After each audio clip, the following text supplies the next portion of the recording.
Hindi lahat ng pampubliko ospital sa bansa ay may sapat na pasilidad para sa mga sanggol na isinilang na kulang sa timbang at buwan.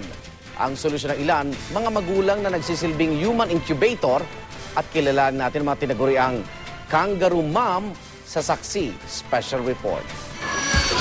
Wala pang 1 kilo ng isilang si Baby Lourdes dito sa Jose Fabella Memorial Hospital. Sabi raw ng mga doktor, 50-50 ang buhay ng sanggol. Halos 1 buwang nanatili sa incubator ng ospital si Baby Lourdes. Pero nung bahagya ng bumuti ang kanyang lagay, inalis na siya sa incubator dahil marami pa raw sanggol ang kailangang gumamit nito.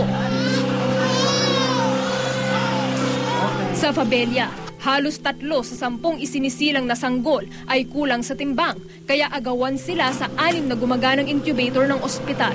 Heto na ngayon si Baby Lourdes. Bagamat kulang pa rin sa timbang, ay mas maayos na raw ang lagay.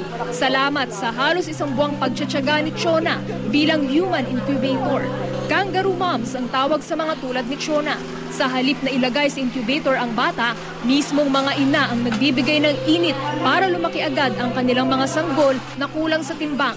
Di raw ito madali, sabi ni Chona, pero sakripisyong handa niyang suungin pa ulit-ulit para sa kanyang anak.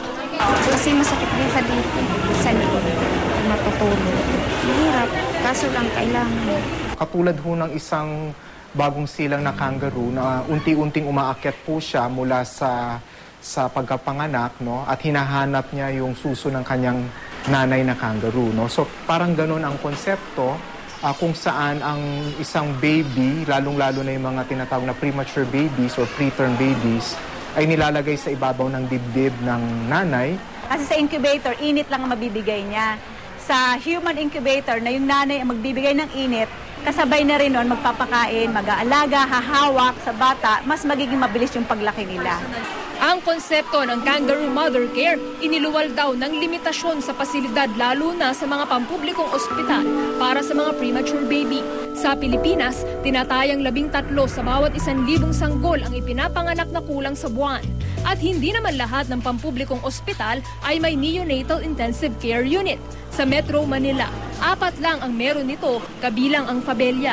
Merong mga premature na hindi naman sobrang premature, okay, na maaring kakayanin nilang mabuhay nang hindi ipagsisiksikan sa neonatal intensive care unit. Pwede rin daw magsilbing parent kangaroo ang mga tatay at ibang kaanak, tulad na lang ni Michael na humahalili sa tuwing nagpapahinga ang kanyang misis. Ginagawa to para sa anak din namin, natulungan na maganda improve yung kagaya nito.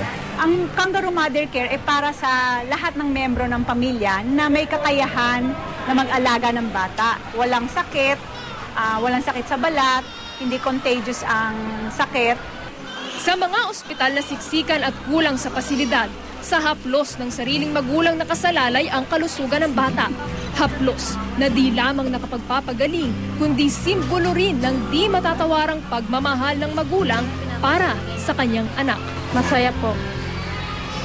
Masaya. Kasi kasama ko sila. Para sa Saksi, Trisha Zafra, nag-uulat.